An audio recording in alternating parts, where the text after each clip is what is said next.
Whether you're a 20-year vet or some of the newest breweries on the block, Colorado Springs Brewing is certainly changing. Cheers, guys. After opening their doors in 1994, this Saturday marked a major anniversary for the Bristol Brewing Company. I think Colorado Springs was sort of on the cusp, kind of just ready to embrace craft beer, and we were lucky to get in on the beginning of that. At that time, the Springs only had one other brewery in town, but 20 years later, we're looking at over 10.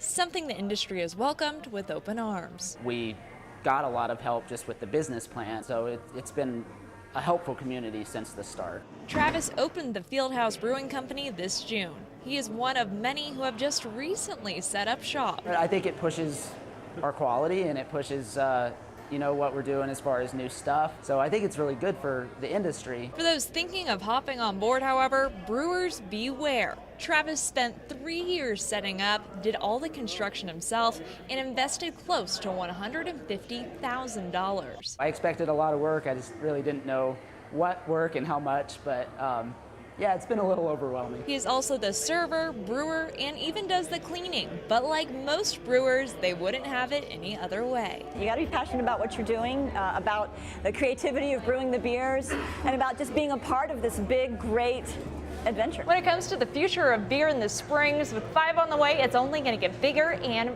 better. Reporting in Colorado Springs, Tori Kay with Fox 21 News.